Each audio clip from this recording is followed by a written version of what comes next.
Nous avons été influencés par notre culture pour apprendre à nous lier aux autres. En réalité, nos parents nous ont littéralement appris à ne pas être seuls. Ils ont insisté sur l'idée qu'il fallait bien s'entendre avec les autres, les enfants du voisinage, les voisins eux-mêmes et en général, toutes les personnes autour de nous. Cette culture nous a conditionnés à toujours chercher à nous entendre avec autrui. Cela a façonné notre manière de penser, presque comme une obligation de connaître les autres. Cependant, il y a une contradiction. On nous pousse à vouloir connaître les autres, mais on ne nous apprend pas réellement comment le faire. Nous grandissons dans une culture où l'accent est mis sur les relations avec les autres, mais jamais sur la relation avec nous-mêmes. On nous dit constamment « partage avec ton frère, ne mange pas tout seul, pourquoi ne peux-tu pas t'entendre avec les autres ?» Tout est orienté vers les autres, mais cela nous rend mal préparés pour nos relations. Voici pourquoi. La relation la plus importante dans la vie ne devrait pas être une relation interpersonnelle. Pourtant, c'est ce que l'on nous enseigne. Entends-toi avec ton voisin. Apprends à connaître des gens. Sors et fais-toi des amis. Mais la relation la plus essentielle est une relation intrapersonnelle, c'est-à-dire avec soi-même. Vous ne pouvez pas entretenir de relations interpersonnelles solides tant que votre relation intrapersonnelle n'est pas établie. Notre culture ne nous enseigne pas cela. Combien de fois vos parents vous ont-ils dit en grandissant « Apprends à t'aimer ». Aime-toi mon garçon, aime-toi ma fille. Jamais. Nous grandissons presque avec l'idée que nous ne sommes ni aimables ni dignes d'être aimés, même par nous-mêmes. C'est là l'origine de nombreux problèmes. Si vous ne savez pas qui vous êtes, si vous ne comprenez pas votre propre valeur et ne vous appréciez pas, alors il est impossible d'aimer, de respecter ou de valoriser les autres. La poursuite la plus importante de la vie est donc la connaissance de soi. C'est cela. Le sens de la vie de célibataire, se trouver soi-même, s'aimer, se valoriser, se respecter, se comprendre et s'apprécier au point de pouvoir partager cette version de vous-même avec quelqu'un d'autre. Mais notre culture ne nous enseigne pas cela. Elle met une pression énorme sur le mariage, comme si c'était une étape obligatoire pour être épanoui. Si vous avez 35 ans et que vous n'êtes pas marié, certains pensent qu'il y a quelque chose qui cloche, que vous êtes peut-être homosexuel ou lesbienne. On vous juge étrange ou maladroit. C'est une pensée dangereuse et erronée. Vous n'avez pas besoin d'être marié pour accomplir la volonté de Dieu. Ne laissez personne vous mettre sous cette pression. Ne croyez pas que le mariage est une condition pour remplir votre mission divine. Le mariage est conçu uniquement pour la vie terrestre. Jésus a été clair sur ce point. Dans l'au-delà, il n'y a ni mariage ni don en mariage. Alors remercions le Seigneur, car certains attendent impatiemment de se débarrasser de cette personne avec qui ils sont coincés ici-bas. Imaginez vivre avec eux pour l'éternité. Cela pourrait être une idée déprimante. Le mariage est une alliance temporaire, un accord entre deux personnes dans le cadre d'un pacte sacré. Mais ce n'est pas une condition pour accomplir la volonté de Dieu. Cela signifie que vous devez vous concentrer sur votre mission divine sans attendre de trouver quelqu'un pour vous accompagner.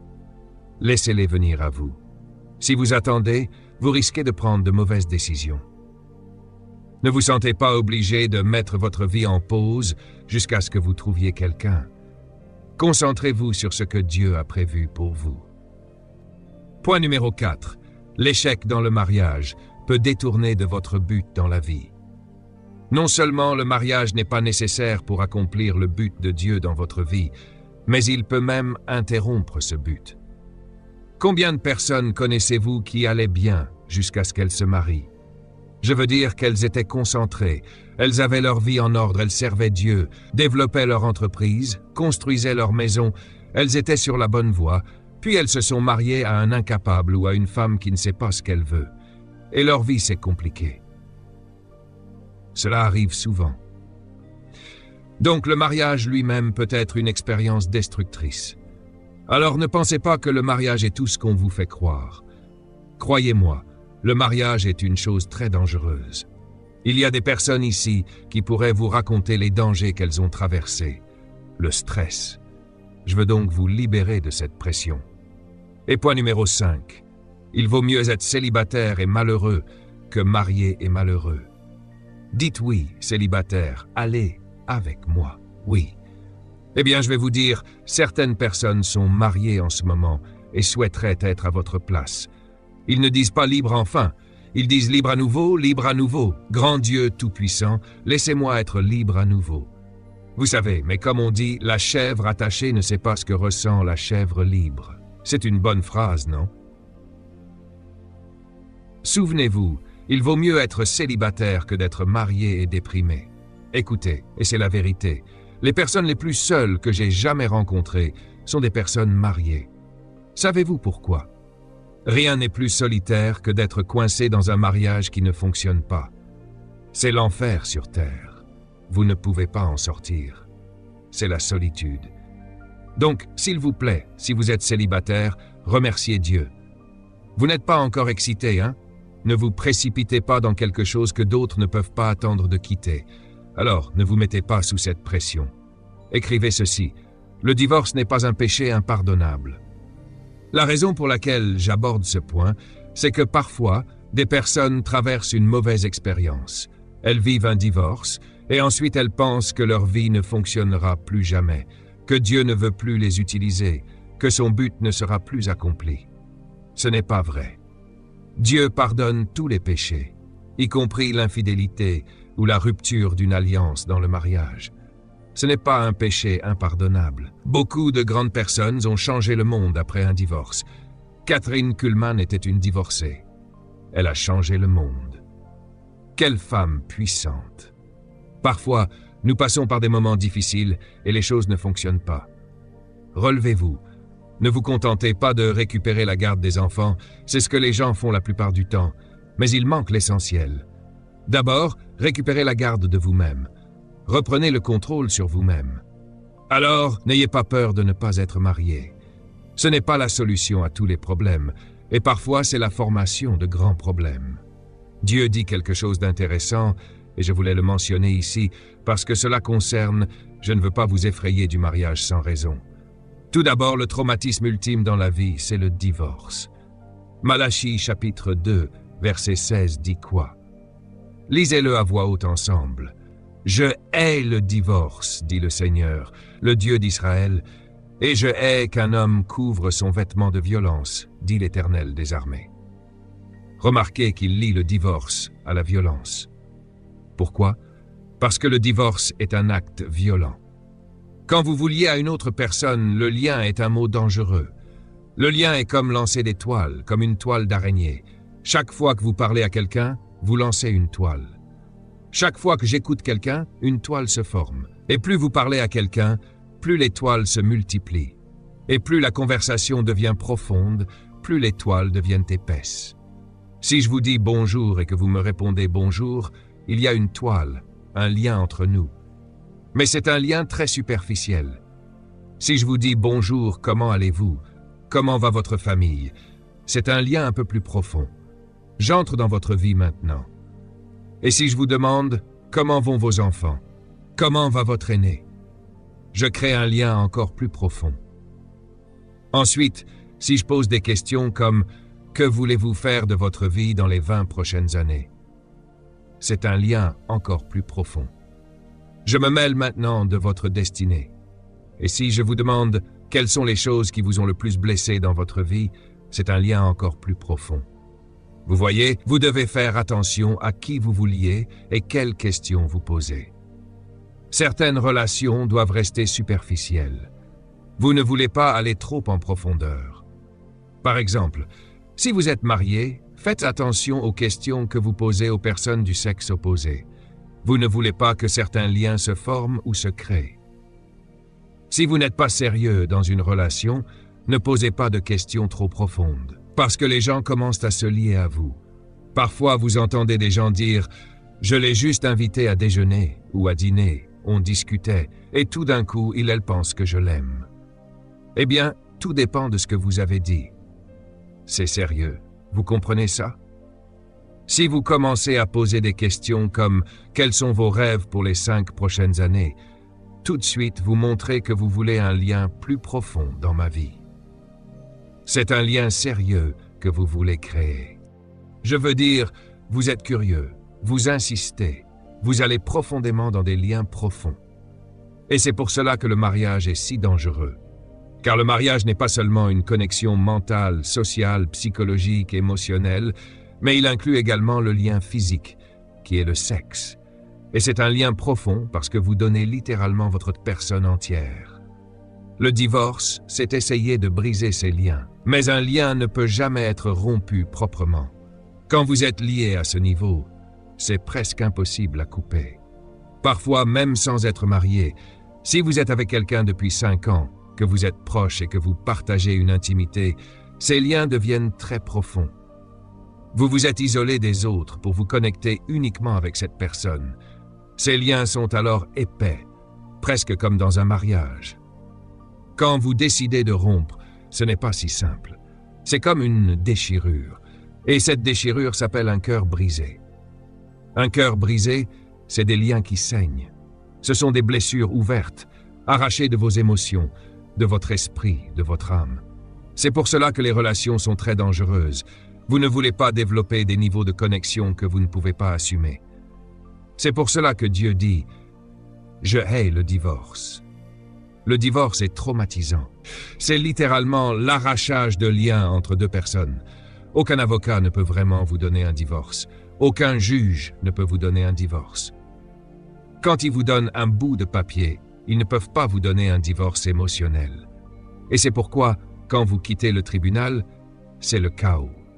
Cela dure des mois. Ce n'est pas aussi simple que vous le pensiez. Et si des enfants sont impliqués, les liens sont 2 fois plus forts.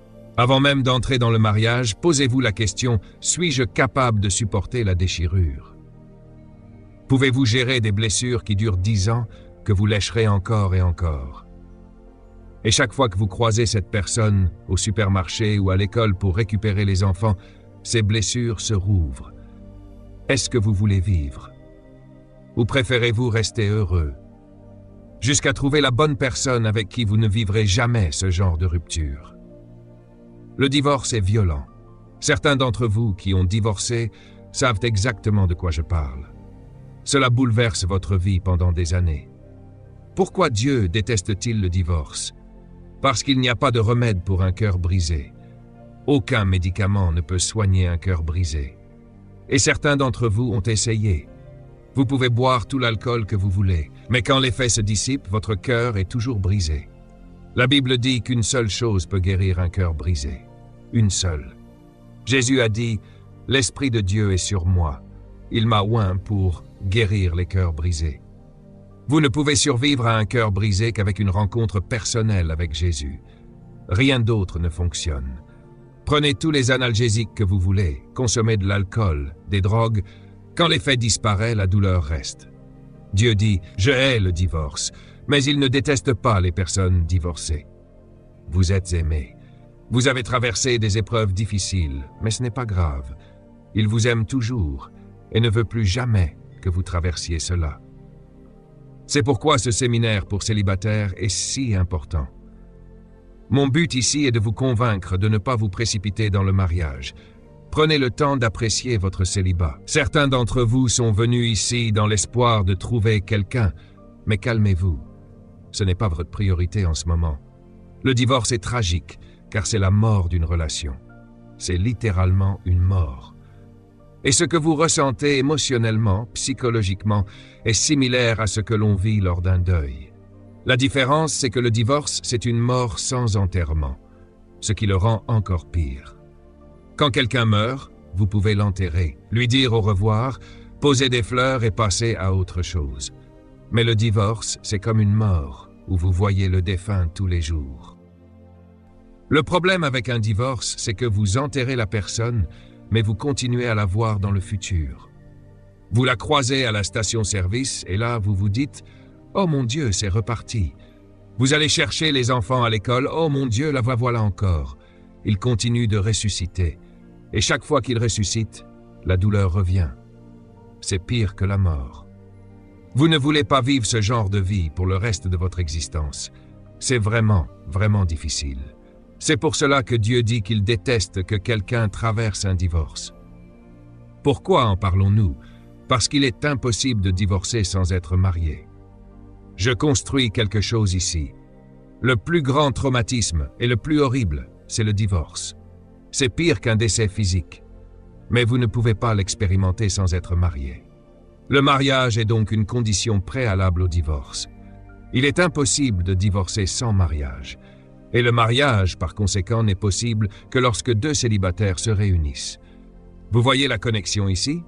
Si vous ne voulez pas vivre un divorce, ne vous mariez pas. Si vous ne voulez pas vous marier, restez célibataire.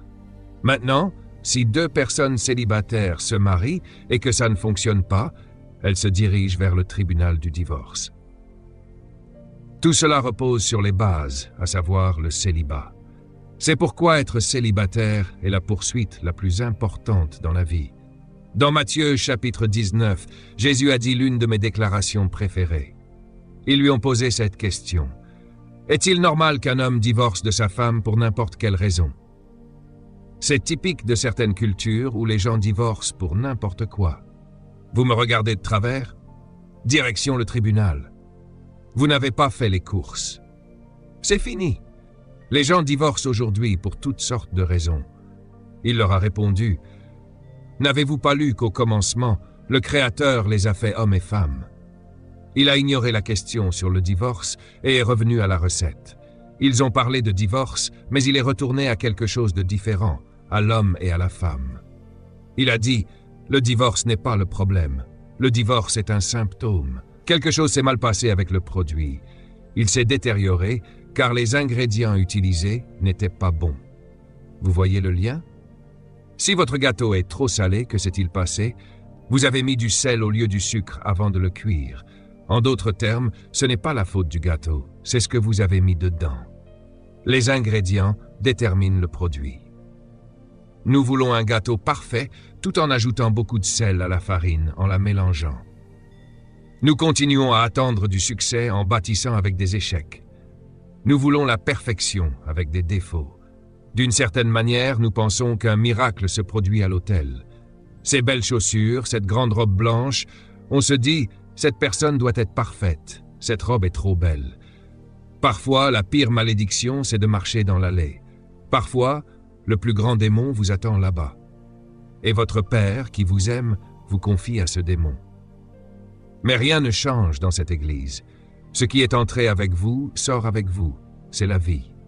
Il dit donc, le problème vient de quelque chose qui s'est mal passé à la base. L'homme et la femme ont été corrompus. Il a dit, Dieu n'a pas créé le mariage en premier.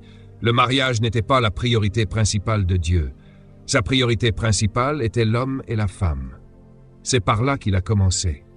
Il a donc placé la priorité là où elle doit être. Il a dit, c'est pour cela que l'homme quittera son père et sa mère, s'attachera à sa femme, et les deux viendront une seule chair. Pourquoi? Retournez au commencement, à l'homme et à la femme que Dieu a utilisés au début. C'est ce qui fait que les choses fonctionnent. Ainsi, tout homme après le chapitre 3 de la Genèse et toute femme après la chute, il faut prier beaucoup.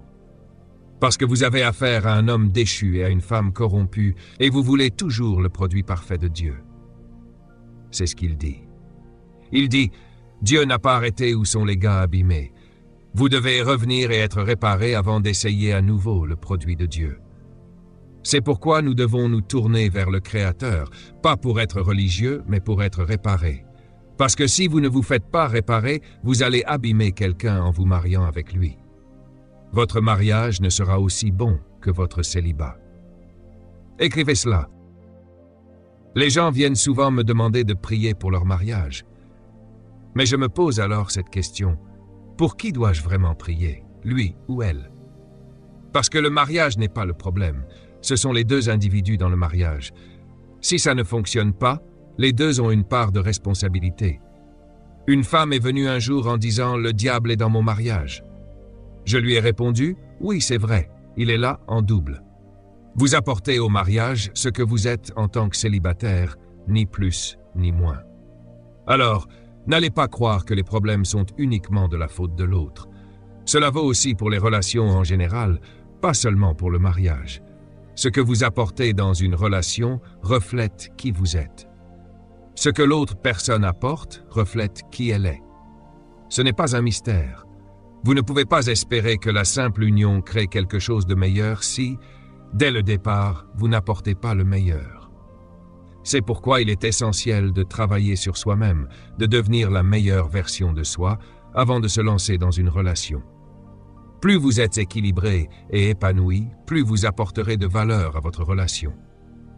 Beaucoup de personnes, au lieu d'être des atouts dans une relation, deviennent des handicaps. Elles dévalorisent ceux qui les entourent par leur simple association. Pour illustrer cela, le mariage peut être comparé à une omelette. Elle n'est aussi bonne que les œufs qui la composent. Peu importe à quel point vous souhaitez que l'omelette soit réussie, tout dépend de la qualité des œufs utilisés. Vous pouvez prier autant que vous voulez pour cette omelette, mais si vous utilisez un œuf pourri, cela n'ira pas. J'ai fait une expérience une fois. J'ai pris un œuf, percé un petit trou et laissé les bactéries s'infiltrer. L'œuf a pourri, et lorsqu'il a été mélangé avec d'autres bons œufs pour une omelette, l'ensemble est devenu immangeable. Vous comprenez? Peu importe la qualité des bons œufs, un seul œuf pourri peut tout gâcher. Si la personne avec qui vous vous engagez a des fissures dans son caractère, des blessures émotionnelles non résolues ou des problèmes psychologiques, ces failles affecteront l'ensemble de votre union. Beaucoup pensent qu'ils pourront changer l'autre une fois mariés. Mais cela ne fonctionne pas. La meilleure chose à faire est de ne pas se lier avec des personnes qui ne sont pas alignées avec vos valeurs ou vos aspirations. Et voici la réalité. Une fois l'omelette faite, vous ne pouvez plus séparer les œufs. C'est là que réside la douleur du divorce. Même après une séparation, vous continuez à porter les marques de cette union. C'est pourquoi Dieu donne des instructions claires, non pour vous limiter, mais pour protéger votre mémoire et vous permettre de vivre une vie sans regret. Quand Dieu dit « ne commettez pas de fornication », c'est pour préserver vos souvenirs. Il sait que vous porterez avec vous les conséquences de vos choix. Il y a des choses que vous avez faites dans le passé et que vous aimeriez pouvoir oublier, mais elles restent avec vous. Dieu veut que vos souvenirs soient une source de joie et non de douleur. Alors, posez-vous cette question importante. Si vous saviez tout ce que vous savez sur vous-même, vous marieriez-vous? Pensez-y. Tous vos secrets, vos habitudes, vos défauts, êtes-vous vraiment prêt à imposer cela à quelqu'un d'autre? Il est facile de vouloir que quelqu'un nous accepte tel que nous sommes, mais la véritable question est, êtes-vous une bénédiction ou un fardeau pour cette personne? De lui donner quelqu'un. Adam ne s'est jamais plaint en disant « je suis seul ». Il n'a jamais dit « j'ai besoin de quelqu'un ». Pourquoi? Parce qu'Adam était complet en lui-même. Dieu a remarqué qu'Adam était seul, pas Adam lui-même. C'est une révélation puissante.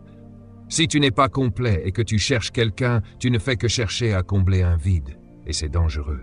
Tu ne devrais jamais entrer dans une relation en cherchant ce que tu peux retirer d'une autre personne. Tu devrais être suffisamment complet pour que tu sois capable d'apporter quelque chose à cette relation. C'est pourquoi Dieu a pris une décision concernant Adam.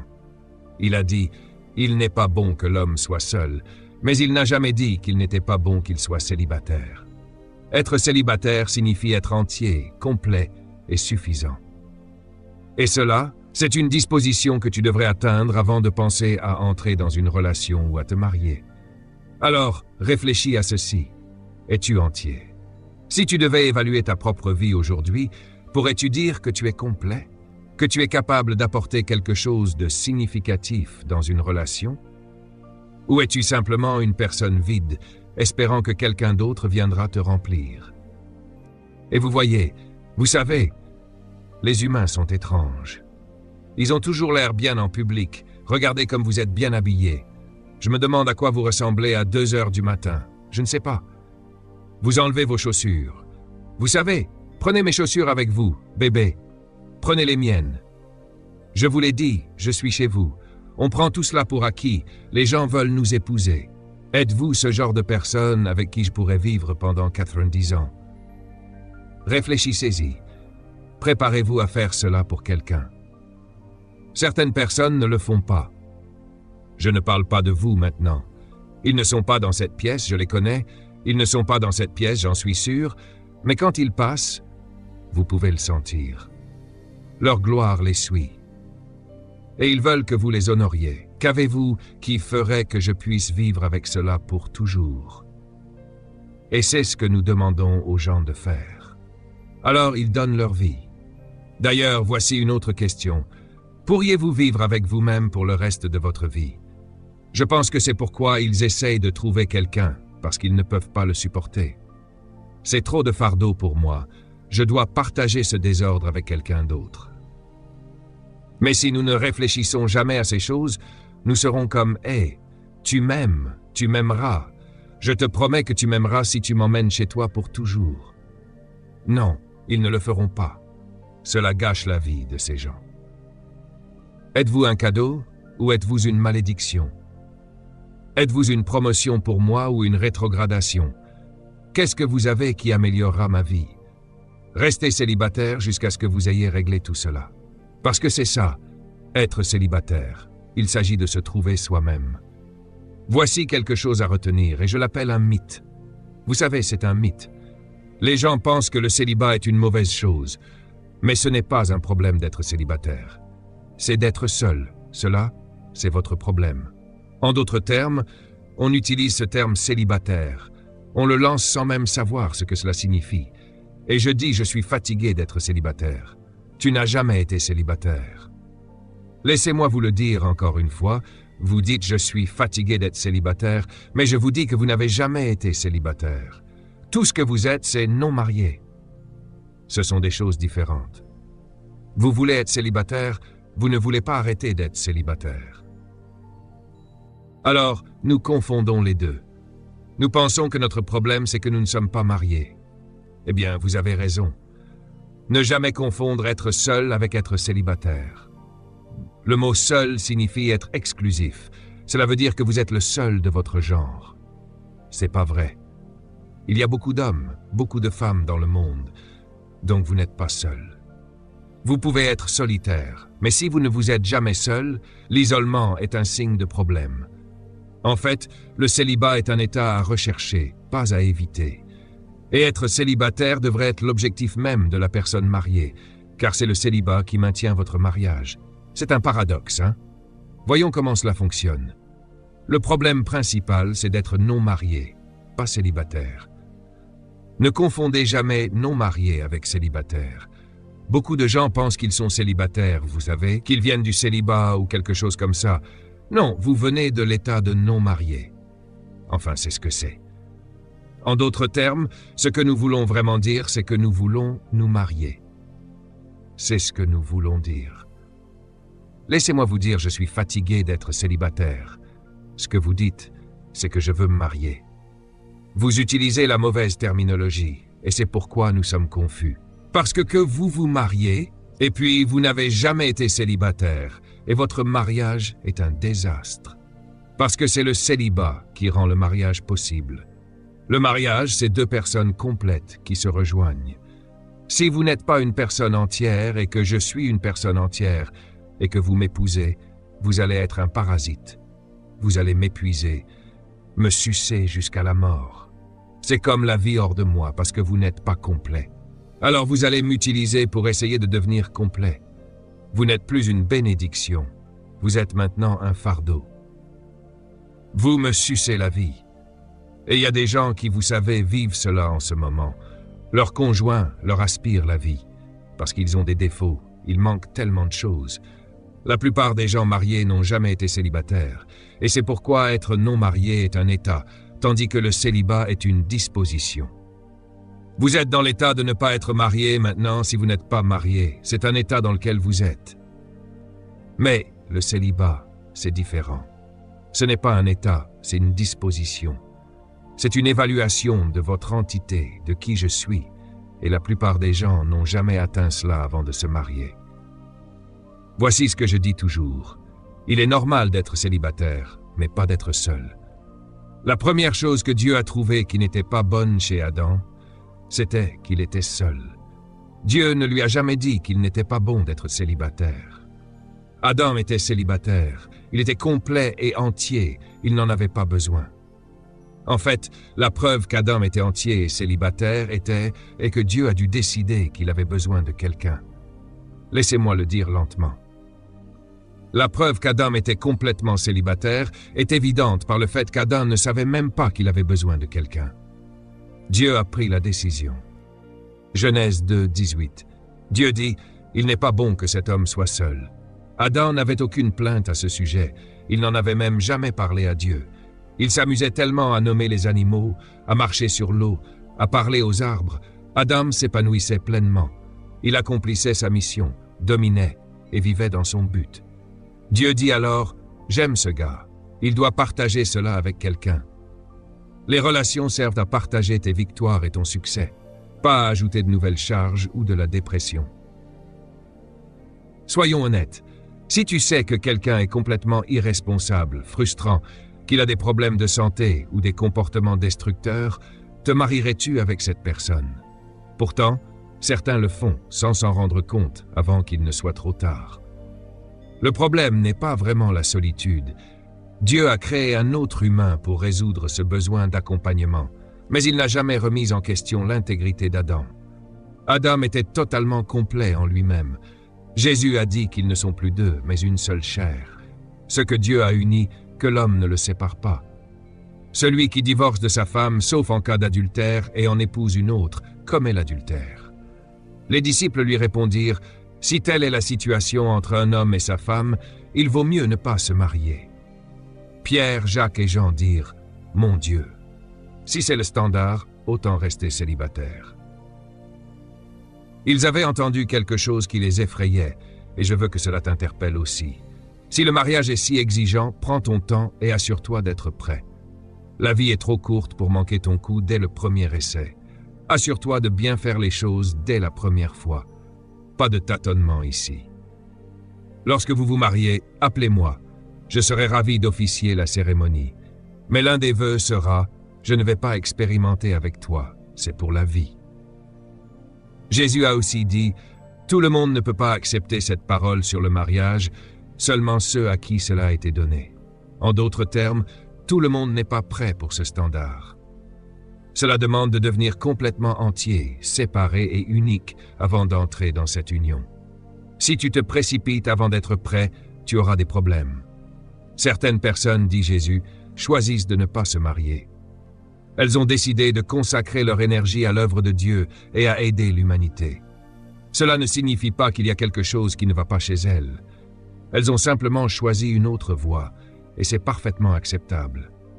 Le mariage n'est pas une condition pour accomplir la volonté de Dieu. Donc, ne te sens pas sous pression. Profite pleinement de ton état actuel. Enfin, Jésus conclut, « Celui qui peut accepter cela, qu'il l'accepte. Mais si tu ne peux pas, ne le fais pas. » Voici ce qui est essentiel. La vie de célibataire est l'état de développement humain le plus important. Le célibat est le fondement de la famille humaine de Dieu. Dieu n'a créé qu'un seul être humain au départ, et tous les autres sont issus de lui. Nous avons parfois l'idée que le mariage est le fondement de la race humaine, mais ce n'est pas vrai. Dieu a commencé avec une seule personne, un individu. Cela signifie que toutes les relations humaines découlent d'une personne complète. Le célibat est donc le fondement de toutes les relations humaines. Voici pourquoi c'est important. Ce qu'il nous dit, c'est que chaque relation commence par le célibat. C'est vous qui déterminez ce qui se passe dans nos relations, et vous déterminez ce qui se passe dans nos relations, les qualités singulières de ces personnes. Il est donc important de se concentrer sur le célibat et de ne pas essayer de créer des relations sans d'abord construire qui vous êtes. Dieu mesure les images de cette manière, il les a créées, mâles et femelles, et nous avons toutes ces vérités merveilleuses ici. Le fondement de la race humaine est vraiment une seule personne. Les personnes les plus importantes au monde sont celles qui sont dans cette salle, qui ne sont pas mariées. Ce sont les plus importantes et ce sont elles qui détermineront ce qui nous arrivera à l'avenir en tant que pays et communauté. C'est pourquoi tous les humains doivent commencer une relation avec le célibat. Quelle est la qualité de votre vie?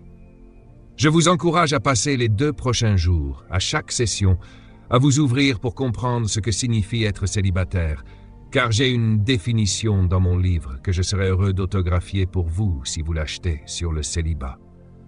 Et cette définition est ce qui m'a sauvé. Je me suis marié avec ma femme. Nous sommes mariés depuis 31 ans, elle est assise là-bas, et notre mariage, c'est notre célibat. La manière dont vous mesurez si vous êtes célibataire, c'est si vous avez besoin d'être marié. Si vous n'avez pas besoin d'être marié, vous êtes probablement prêt à être marié. Vous voyez, parfois nous sommes faibles. Les gens nous font sentir coupables si nous ne sommes pas intéressés par le mariage. Mais vous êtes le candidat parfait pour le mariage si vous n'avez pas besoin de vous marier. Car cela signifie que vous êtes probablement proche d'être entier. Parce que cela signifie que vous avez une bonne vie tout seul. Et cela est un signe d'intégrité. L'intégrité signifie que je n'ai besoin de personne pour devenir quelqu'un. Je suis quelqu'un tout seul. Allez, quelqu'un, dis avec moi, oui. Le célibat signifie que je n'ai pas besoin de vous pour m'approuver. Je n'ai pas besoin que vous me fassiez sentir important. Je n'ai pas besoin que vous me disiez à quel point je suis bon, car je sais que je suis bon dans ce domaine. En d'autres termes, l'intégrité signifie que je suis libre de vous avoir besoin. C'est pourquoi je suis bon pour vous, parce que je ne viens pas pour vous prendre quelque chose. C'est un mystère, n'est-ce pas? Donc, si vous avez besoin de vous marier, vous êtes dangereux. Si quelqu'un vient et dit « je t'aime », ne me quitte jamais. Fuyez. Ils disent, tu sais, depuis que tu es entré dans ma vie a changé. Et je veux vraiment remercier Dieu pour toi, pour être la réponse à toutes mes prières. Vous voyez, ce sont des gens qui mettent de la pression sur vous.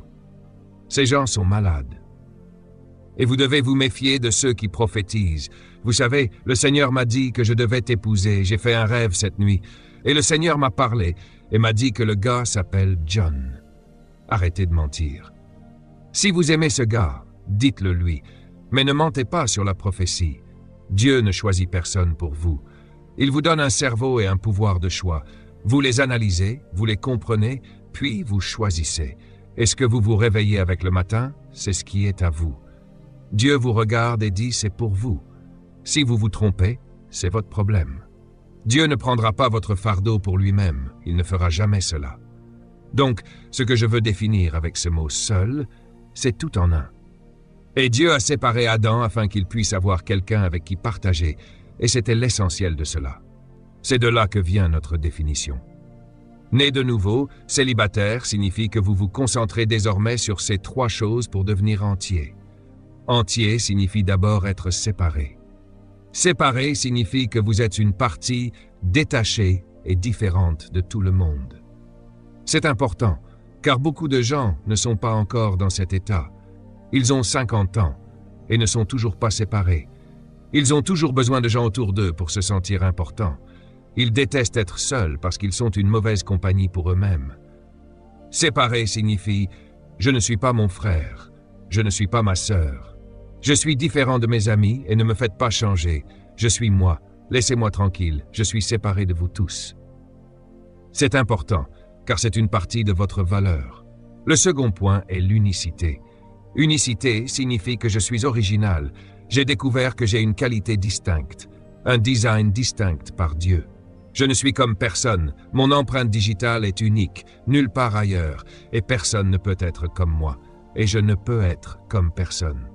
Laissez-moi tranquille, j'aime qui je suis. Je suis unique, je suis différent de vous, je suis spécial. Croyez-vous cela de vous-même maintenant? Et le dernier point est complet. Maintenant, complet est un terme difficile. Complet signifie que vous vous complétez vous-même, que vous êtes unifié avec vous-même. Tout votre être, votre corps, votre esprit, votre âme sont tous connectés.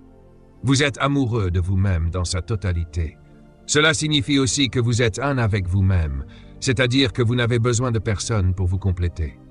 Cela est très important, surtout dans la culture des Bahamas, où l'on nous a appris que l'autre est notre moitié. Eh bien, c'est une déclaration dangereuse. Cela pourrait être une moitié. Attendez, laissez-moi y réfléchir.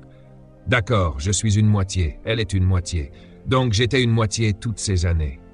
Alors maintenant, quand je la rencontre, nous sommes tous les deux entiers. Et ce qui se passe, c'est que j'essaie de prendre autant de toi que possible pour devenir entier.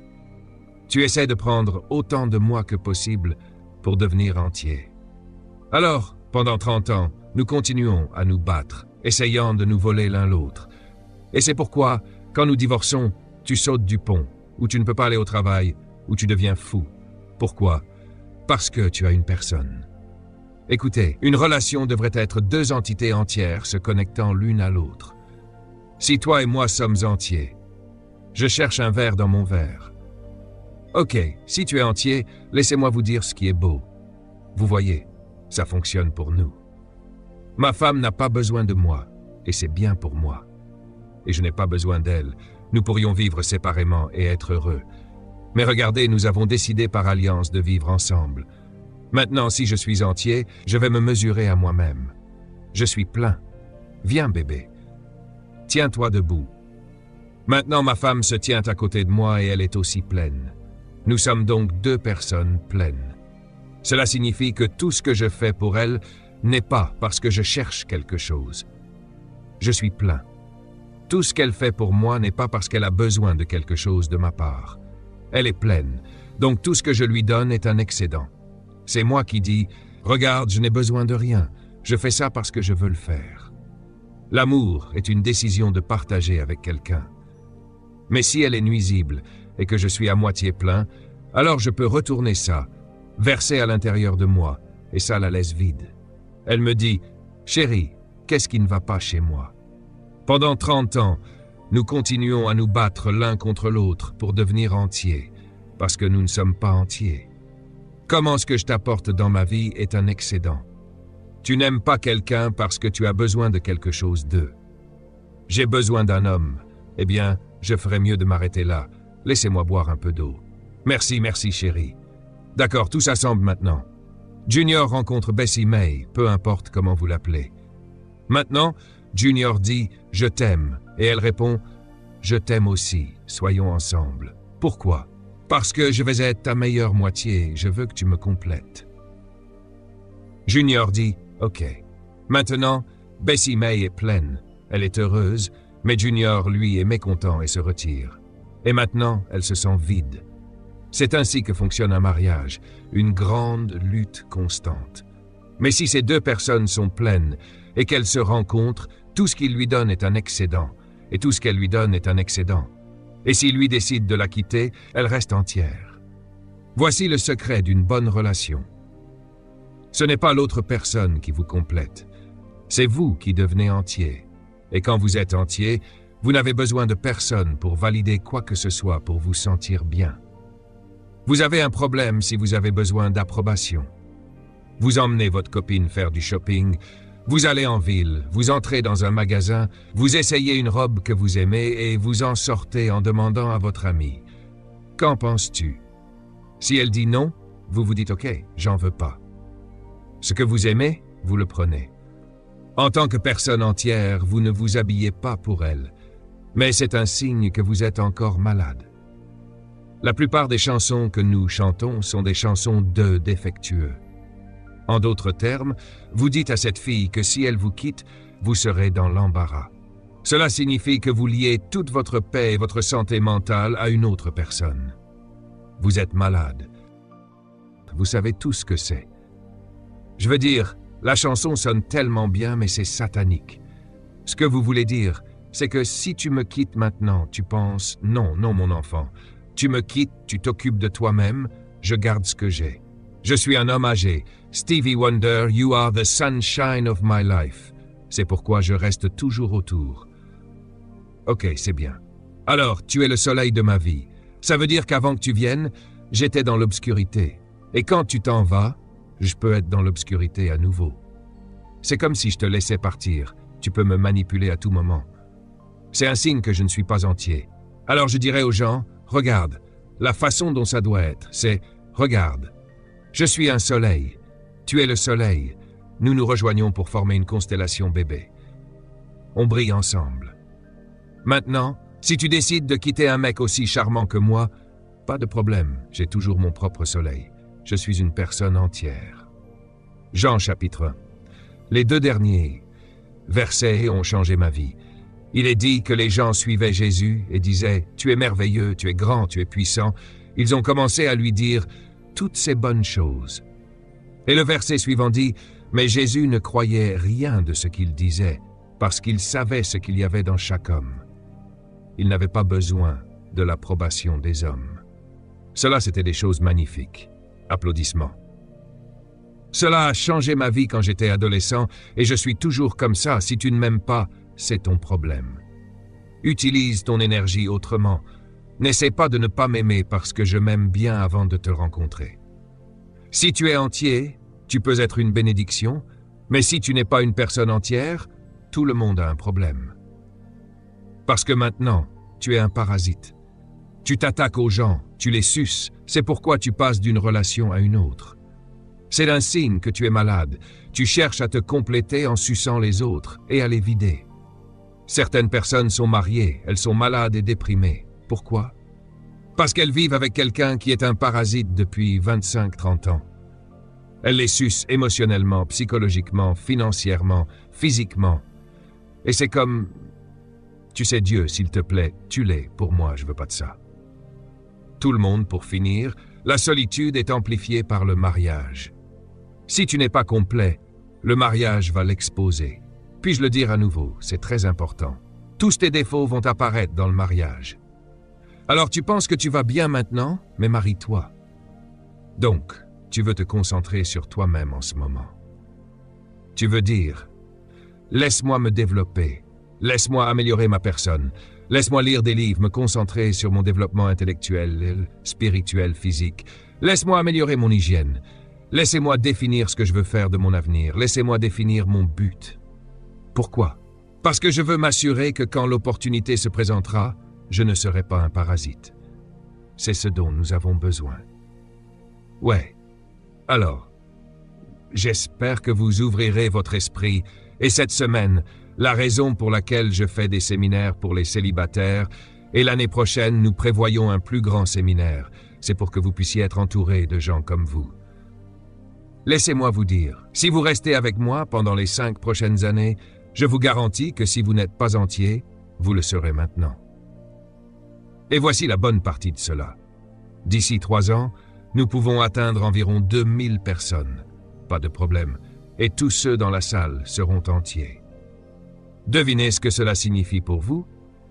Beaucoup à choisir, Chad. En ce moment, je sais que c'est difficile parce qu'ils ne trouvent pas grand-chose. Alors ce que je vais faire, c'est de les créer pour vous. Donnez une main à Dieu.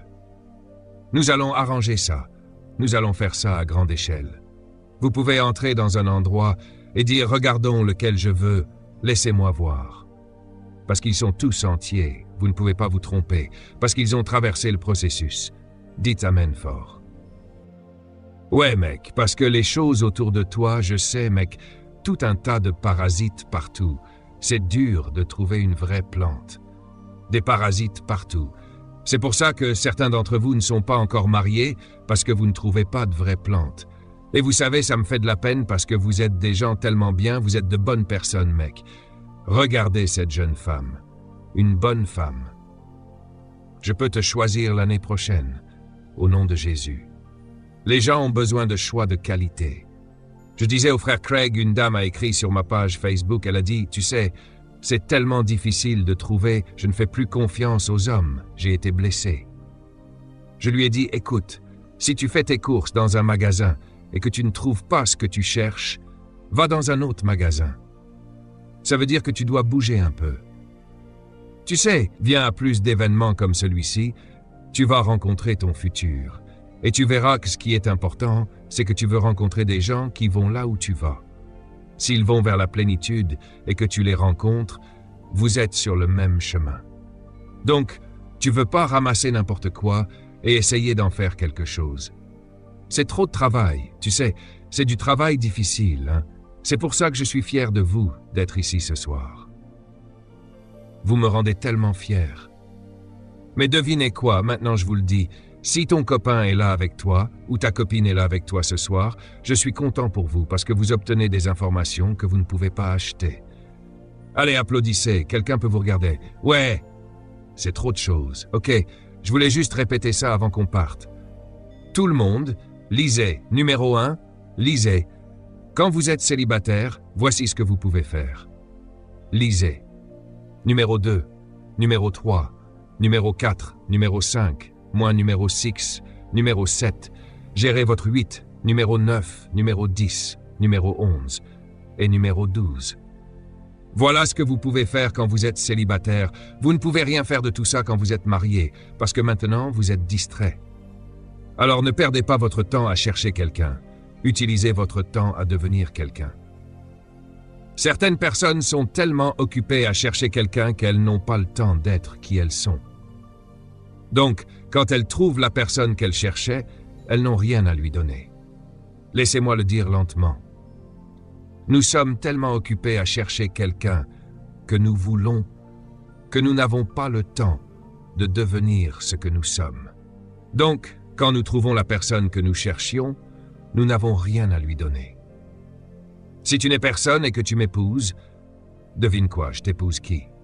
Tu dois devenir quelqu'un, ta valeur.